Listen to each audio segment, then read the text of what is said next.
Η καταγωγή του θρύλου του μαρμαρωμένου βασιλιά. Ένας από τους δημοφιλέστερους εθνικούς μας θρύλους είναι αυτός του μαρμαρωμένου βασιλιά, ο οποίος μέλει κάποτε να διώξει τους Τούρκους από την Κωνσταντινούπολη και να αναβιώσει τη Βυζαντινή Αυτοκρατορία. Αναζητώντας ωστόσο την προέλευσή του, θα διαπιστώσουν ότι σχετίζεται με μεσιανικές και εσχατολογικές παραδόσεις που διαπερνούν τη χιλιόχρονη ιστορική διάρκεια του Βυζαντίου και φτάνουν μέχρι τις πηγές του πρώιμου χριστιανισμού, οι οποίες, ως γνωστόν, είναι Ιουδαϊκές. Όταν μπήκαν οι Τούρκοι στη Κωνσταντινούπολη, ο βασιλιάς αντιστάθηκε ηρωικά. Καθώς όμως οι εχθροί τον περεκύκλωσαν και ετοιμάζονταν να τον σκοτώσουν, άγγελος Κυρίου τον άρπαξε και τον πήγε σε μία μυστική σπηλιά. Εκεί βρίσκεται μαρμαρωμένος και περιμένει τον άγγελο να τον σηκώσει και να του ξαναδώσει το σπαθί του. Όταν γίνει αυτό, ο βασιλιάς θα διώξει τους Τούρκους από την πόλη και θα τους κυνηγήσει μέχρι την Κόκκινη Μιλιά. Αυτός είναι με δύο λόγια ο θρύλος που απηχούσε τους πόθους των υπόδουλων Ελλήνων για την αποτείναξη του τουρκικού ζυγού και την επανασύσταση της Βυζαντινής Αυτοκρατορίας. Πρωταγωνιστής ήταν ο τελευταίος Βυζαντινός Αυτοκράτορας, ο Κωνσταντίνος Παλαιολόγος, ο ηρωισμός του οποίου έκανε τη λαϊκή μούσα να αρνηθεί το γεγονός πως είχε πεθάνει. Ο θρύλος του λυτρωτή βασιλιά πριν από την άλωση. Το βασικό όμως θέμα αυτής της παράδοσης, ο βασιλιάς λυτρωτής που θα κατατρόπαινε τους εχθρούς και θα αποκαταστούσε τη τάξη, δεν γεννήθηκε ούτε εξαιτίας των φρικτών συνθηκών της τουρκοκρατίας, ούτε εξαιτίας της προσωπικότητας του Κωνσταντίνου Παλαιολόγου. Ανάγεται πριν από την άλωση του 1453 σε εποχές κατά τις οποίες οι συνθήκες ήταν διαφορετικές. Προφητικά και χρησμολογικά κείμενα, όπως οι οράσεις του Δανιήλ και οι χρησμοί του Λέοντος του Σοφού, προέλεγαν ότι ο βασιλιάς λυτρωτής θα εμφανιζόταν τη στιγμή του έσχατου κινδύνου ή μετά από μία μεγάλη αλλά πρόσκαιρη καταστροφή. Ο Βυζαντινός ιστορικός Δούκας, εκδόσεις Βόνης, σελίδα 289-290, αναφέρει χαρακτηριστικά ότι κατά την ημέρα της άλωσης ο λαός συνέρεε στην Αγία Σοφία αναμένοντας τη Θεία Λύση του δράματος. Όταν οι Τούρκοι θα έμπαιναν στην πόλη, σφάζοντας τους Ρωμαίους Βυζαντινούς, άγγελος Κυρίου θα κατέβαινε από τον ουρανό. Θα έστεφε βασιλιά κάποιον άγνωστο και φτωχοντυμένο άνδρα και θα του έδινε ροφέα με την οποία θα νικούσε τους άπιστους και θα τους έδιωχνε ως τα σύνορα της Περσίας, στο τόπο που λέγεται Μονοδέδρη. Η εικόνα του ταπεινού και φτωχού 50 άνδρα που θα γινόταν λυτρωτής βασιλιάς είχε ιδιαίτερη απήχηση πριν την άλωση. Άλλη εκδοχή μιλούσε για κάποιο μυστηριώδες πρόσωπο που δεν είχε πεθάνει, αλλά κοιμόταν, προδρομική φιγούρα του μαρμαρωμένου βασιλιά και θα ξυπνούσε τον κατάλληλο καιρό.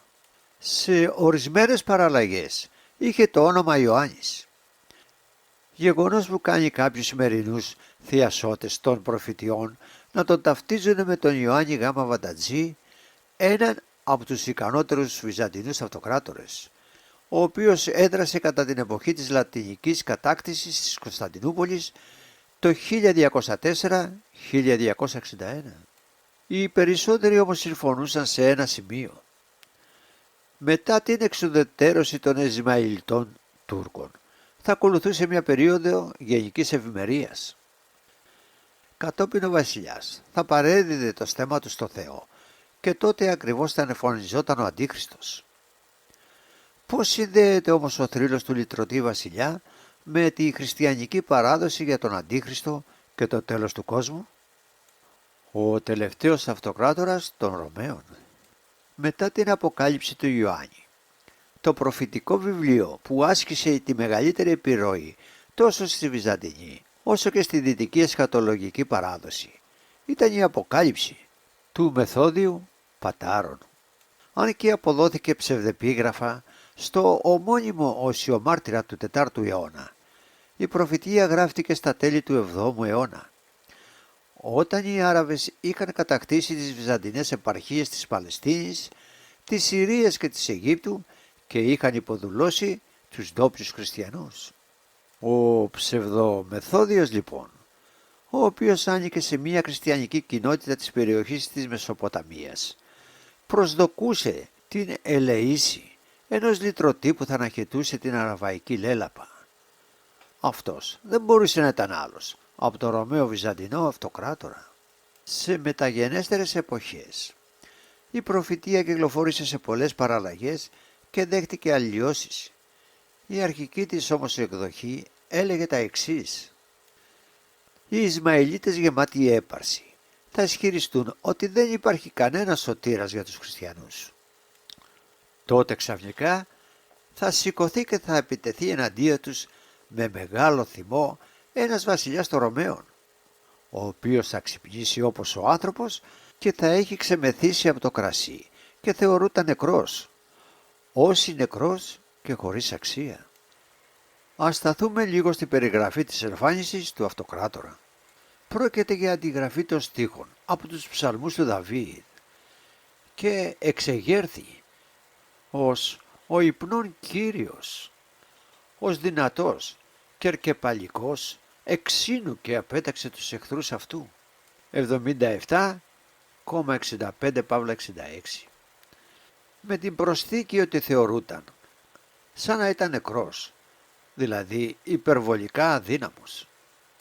Η ενιγματική αυτή αναπαράσταση της μεταμόρφωσης ενός ανίσχυρου αρχικά Ρωμαίου Αυτοκράτορα σε πολέμαρχο εκδικητή έδωσε την απαραίτητη τροφή ώστε να διαμορφωθούν οι παραλλαγές για τον ανώνυμο και 50 άντρα που θα γινόταν ο εκλεκτός του Θεού, καθώς και για τον βασιλιά που θα βρισκόταν εν ύπνωση σε ένα μυστικό τόπο και θα σηκωνόταν κάποτε να αποκαταστήσει τη τιμή του λαού του. Η τελευταία μάλιστα πέρασε στη Δύση με πρωταγωνιστές ορισμένους από τους σημαντικότερους ηγεμόνες της Αγίας Ρωμαϊκής Αυτοκρατορίας, όπως τον Καρλομάγνο, τον Φρυδερίκο, τον Μπαρμπαρόσα και άλλους. Η συνέχεια της Αποκάλυψης είναι η ακόλουθη. Αφού κατατροπώσει τους Ισμαηλίτες, Άραβες, τη θέση των οποίων θα πάρουν οι μεταγενέστερες και αναθεωρημένες προφητείες οι Τούρκοι, ο νέος θανάσιμος Ισλαμικός κίνδυνος, ο Αυτοκράτορας θα γενιάσει μία εποχή παγκόσμιας ειρήνης και ευημερίας. Λίγο πριν το τέλος αυτής της περίοδου, τα ρυπαρά έθνη του Γόγ και του Μαγόγ θα βγουν από τις πύλες του Βορρά, όπου τα έχει κλείσει σύμφωνα με την παράδοση ο Μέγα Αλέξανδρος και θα εξοδετερωθούν τελικά από τον Άγγελο Θεού. Στη συνέχεια, ο Αυτοκράτορας θα μεταβεί στην Ιερουσαλήμ και θα εναποθέσει το στέμμα του επάνω στον Τίμιο Σταυρό που βρίσκεται στον Γολγοθά, για να αποδείξει πως κάθε επίγεια βασιλεία θα λάβει τέλος. Αυτή θα είναι η αρχή των έσχατων χρόνων, που θα περιλαμβάνουν την κυριαρχία του Αντίχριστου, τη συντριβή του και τη δευτέρα παρουσία του Χριστού. Ένας μαρμαρωμένος βασιλιάς απέναντι στους αρχαίους Έλληνες. Ένα άλλο προφητικό κείμενο που σχετίζεται άμεσα με το θρύλο του μαρμαρωμένου βασιλιά, ο χρησμός της Τριμπουρντίνας Σίβυλας. Απηχεί ακόμα παλαιότερες καταστάσεις, αφού σε όλο αυτό οι εχθροί που θα κατατροπώνονται από τον τελευταίο Ρωμαίο Αυτοκράτορα δεν θα είναι οι Ισμαηλίτες, αλλά οι παγανιστές. Ο αναμενόμενος Αυτοκράτορας, το όνομά του το οποίο θα είναι Κόνστας, θα κατέστρεφε τις πόλεις και τους ναούς των εθνικών. Θα τους βάφτιζε στο όνομα του Χριστού και σε κάθε ναό θα τοποθετούσε σταυρό. Όποιος αρνούταν να αποδώσει τιμές στο σταυρό του Κυρίου θα τιμωρούταν με θάνατο. Η βασιλεία του θα αποτελούσε μία χρυσή εποχή για την ανθρωπότητα και θα διαρκούσε 112 χρόνια.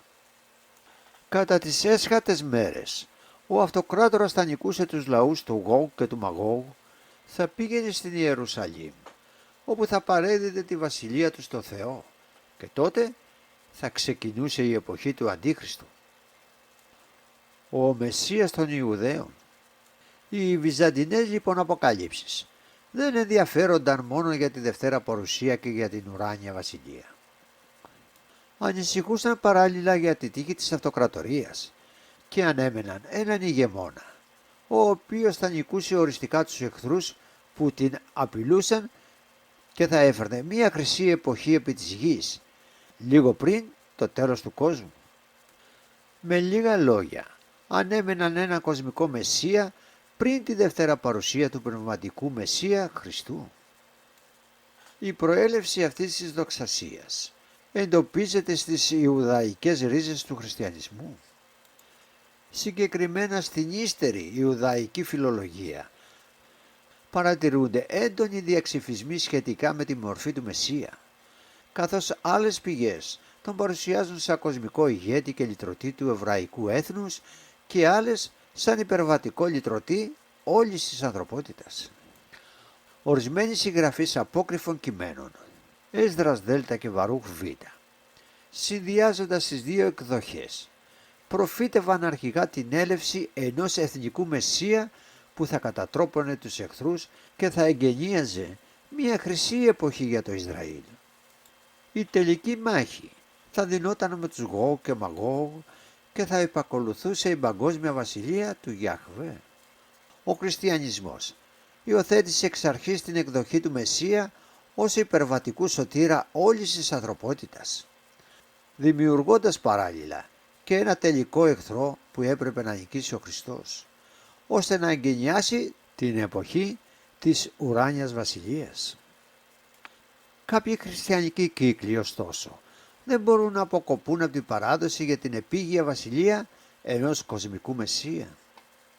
Έτσι, σύμφωνα με την αποκάλυψη του Ιωάννη, K1 Παύλα 15, μετά τη συντριβή του Αντίχριστου θα υπάρξει μια χιλιετής βασιλεία του Χριστού και των δικαίων στη γη. Στο τέλος αυτής της περίοδου θα γίνει η σύγκρουση των Γόγ και Μαγόγ και θα ακολουθήσει η τελική κρίση. Μπορεί η επίσημη Εκκλησία να θεώρησε το συγκεκριμένο απόσπασμα σαν δικηγορικό, που υποτίθεται ότι συμβόλιζε την πνευματική βασιλεία του Χριστού στις καρδιές των πιστών, το διάστημα μεταξύ πρώτης και δεύτερης έλευσής του, και να αποκηρύξει σαν πλάνη την πίστη σε ένα γήινο παράδεισο που θα προηγηθεί του επουρανίου. Η ιδέα όμως αυτή δεν έσβησε.